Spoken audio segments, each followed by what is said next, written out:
بہترین بننے کی توفیق نصیب فرمائے۔ دوسری حدیث مبارکہ میں نے آپ حضرات کے سامنے تلاوت کی۔ اللہ کے رسول صلی اللہ علیہ وسلم نے اس حدیث مبارک کے اندر ہر مسلمان کے لیے 4 درجے متعین فرمائے ہیں کہ ہر مومن کو ان 4 درجوں میں سے کسی ایک درجے کے اندر اپنے آپ کو لازمی رکھنا ہے۔ وَلَا تَكُنْ خَامِسًا، اور فرمایا 5واں مت بنو، فتح کیا ہو جاؤ گے؟ ہلاک ہو جاؤ گے۔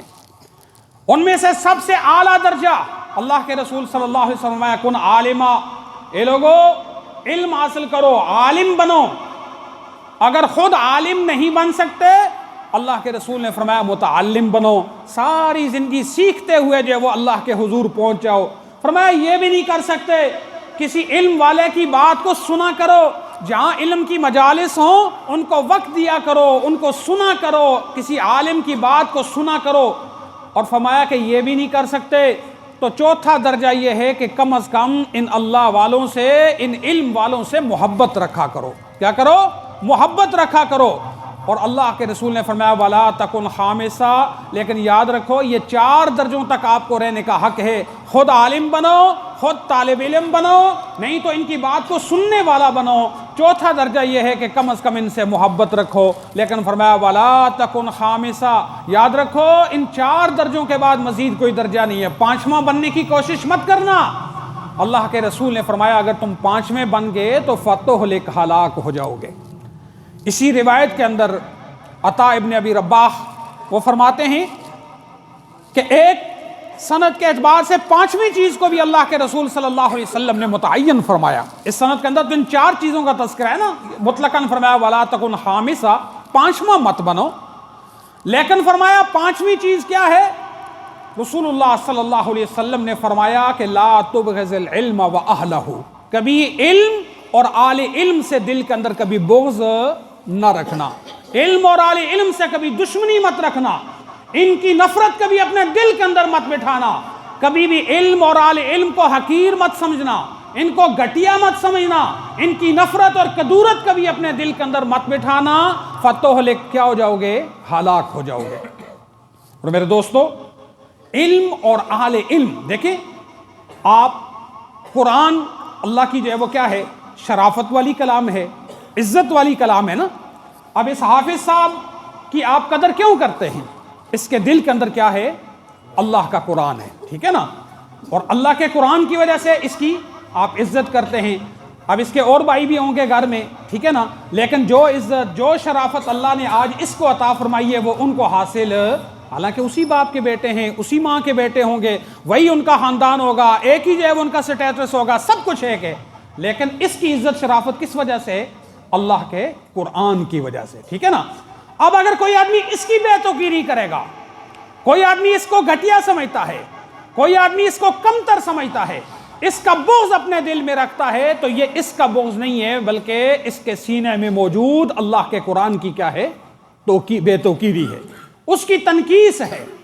اسی لیے علم اور اہل علم فرمایا کہ کبھی بھی علم والوں سے بغض مت رکھنا۔ اور علماء نے لکھا ہے، خود حدیث سے بھی یہ بات ثابت ہے کہ خاتمہ بالایمان، دیکھیں نا ہر مسلمان ہم دعا کرتے ہیں یا اللہ تو ہمیں خاتمہ بالایمان نصیب فرما، یا اللہ آخری وقت ہمارا کیا ہو؟ ایمان کے اوپر خاتمہ ہو جائے، ٹھیک ہے نا۔ سب سے بڑی سعادت، سب سے بڑی کسی مسلمان کی خوشبختی کیا ہے؟ کہ اس کا خاتمہ کیا ہو جائے؟ ایمان پر ہو جائے۔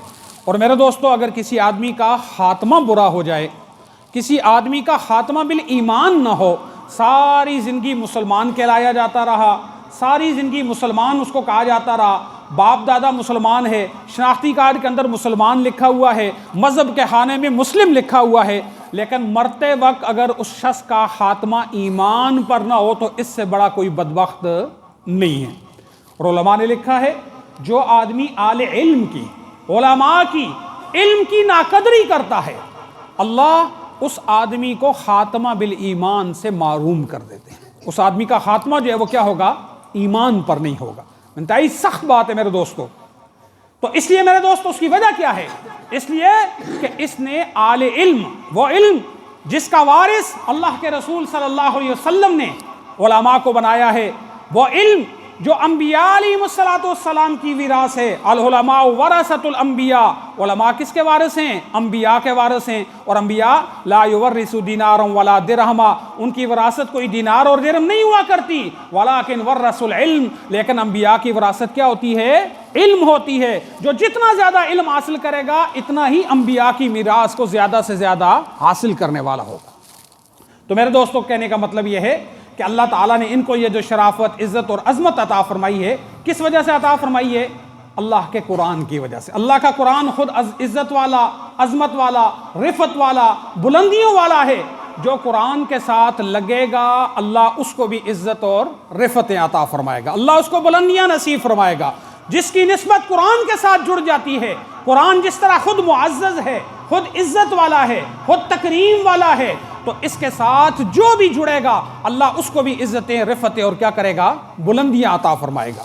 اور میرے دوستو یہاں پر چونکہ اکثر حضرات اہل محلہ بیٹھے ہوئے ہیں، آج اس بات کی نیت کریں کہ ہم انشاءاللہ اپنی اولاد میں سے کم از کم ایک بچہ اللہ کے قرآن کے لیے وقف کرتے ہیں، جو اللہ کا قرآن جو ہے ہمیں نہیں چاہیے۔ سب سے بڑی ڈگری، سب سے بڑا اعزاز، سب سے بڑا مقام اور مرتبہ اگر ہے دنیا کے اندر تو وہ کس کا ہے؟ حافظ قرآن کا ہے، ٹھیک ہے نا۔ اور میرے دوستو اس کے ساتھ اللہ جو عزت عطا فرماتے ہیں نا، دنیا کی بڑی سے بڑی ڈگری آپ لے لیں، یاد رکھیں اس کے اندر وہ عزتیں نہیں ہیں جو عزت اللہ اس کے ذریعے سے عطا فرماتا ہے۔ دنیا میں بھی عطا فرماتا ہے اور اصل جو آخرت ہے اس کے اندر بھی اللہ کیا کرے گا؟ عطا فرمائے گا۔ اور یہ آپ کا وہ صدقہ جاریہ ہوگا، آپ مر کھپ جائیں گے، قبروں میں چلے جائیں گے، ہڈیاں وہ سیدھا ہو جائیں گی، لیکن انشاءاللہ آپ کا یہ صدقہ جاریہ آپ کے لیے وہاں بھی آپ کا جو ہے وہ نامہ اعمال کے اندر خیر اور بلائیاں لکھی جاتی ہیں۔ اللہ کے رسول نے فرمایا نا کہ اذا مات ابن آدم انقطع عملہ الا من ثلاث، کہ جب ابن آدم مر جاتا ہے نا، اللہ نے دنیا کو کیا بنایا ہے؟ دار العمل بنایا ہے۔ دنیا عمل کی جگہ ہے، جزا کی جگہ نہیں ہے، لیکن مرنے کے ساتھ ہی انسان کا یہ سلسلہ کیا ہوتا ہے؟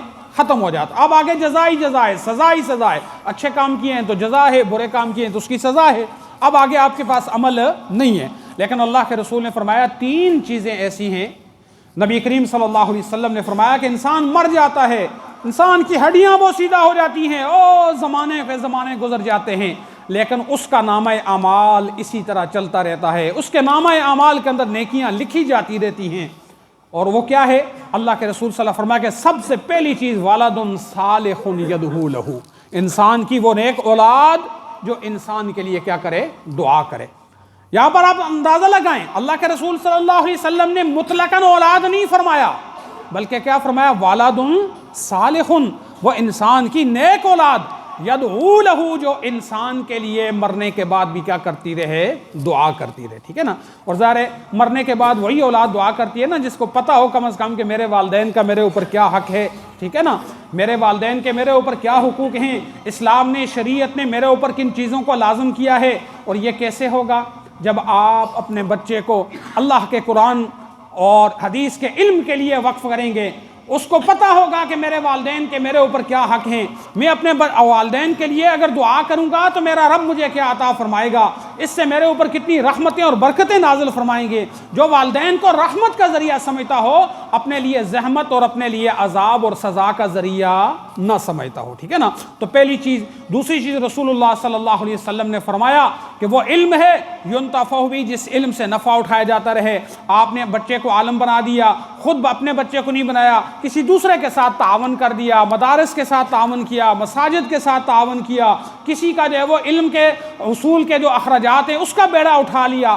جب تک یہ سلسلہ چلتا رہے گا تو آپ کے نامہ اعمال میں اس کا مطلب نامہ اعمال میں خیر اور نیکیاں لکھی جاتی رہیں گی۔ تیسری چیز رسول اللہ صلی اللہ علیہ وسلم نے فرمایا او صدقۃ جاریہ، یا صدقہ جاریہ ہے، کوئی مسجد بنوا دی، مدرسہ بنوا دیا، کنواں کھدوا دیا، کوئی اور خیر کا کام کر دیا، اللہ کی مخلوق کا جس سے فائدہ ہوتا رہے تو آپ کو اس کا کیا ملتا رہے گا؟ برابر کا ثواب ملتا رہے گا، ٹھیک ہے نا۔ تو اس لیے میرے دوستو مساجد کے ساتھ، مدارس کے ساتھ، اگر آپ خود اپنی اولاد کو کوئی دیکھیں، اللہ کی بڑی عجیب ذات، اللہ کتنے اپنے بندوں پر شفیق اور مہربان۔ آپ اس حدیث میں غور کریں۔ اب اگر ایک آدمی دیکھیں جس آدمی کی اولاد ہے، جس کو اللہ نے اولاد عطا فرمائی ہے، ٹھیک ہے نا، وہ تو چلو ٹھیک ہے اپنے بیٹے کو حافظ بنا دے گا، عالم بنا دے گا۔ اب سوال یہ ہے کہ اولاد کون دیتا ہے؟ اللہ دیتا ہے نا۔ اگر اللہ نہ دینا چاہے تو کوئی دے سکتا ہے؟ نہیں دے سکتا، ٹھیک ہے نا۔ اب سوال ہے ایک آدمی کو اللہ نے اولاد ہی نہیں دی، تو کیا اس کے لیے صدقہ جاریہ کی کوئی صورت نہیں ہے؟ دیکھیں اللہ نے کسی کو معروم نہیں فرمایا، اللہ اپنے بندوں پر بڑا شفیق ہے۔ اللہ نے فرمایا تمہیں اللہ نے اگر اولاد نہیں دی تو اللہ نے مال دیا ہے، ٹھیک ہے نا۔ آپ مال کے ذریعے سے کیا کر سکتے ہو؟ اپنے لیے صدقہ جاریہ کا سامان بنا سکتے ہو، مسجد بنا دو، مدرسہ بنا دو، کسی مدرسے کے اندر تعاون کر دو، مستقل تعاون کی کوئی صورت بنا لو، کسی دوسرے کے بچے کے علم کا حصول کے جو اخراجات ہیں وہ اٹھا لو، تو اس آپ کو بھی اتنا ہی ثواب ملے گا جتنا اس بچے کو پڑھنے پڑھانے والے کو کیا کرے گا؟ ملے گا، ٹھیک ہے نا۔ اور میرے دوستو دیکھیں اللہ کی ذات بڑی جو ہے وہ کیا ہے؟ شفیق ہے۔ تو ان میں سے کسی نہ کسی درجے کے اندر ہر مسلمان کو کیا کرنا چاہیے؟ اپنے لیے صدقہ جاریہ کا کیا کرنا چاہیے؟ اہتمام۔ اول درجہ تو یہ ہے کہ آپ اس بات کی نیت کریں، ٹھیک ہے نا، اور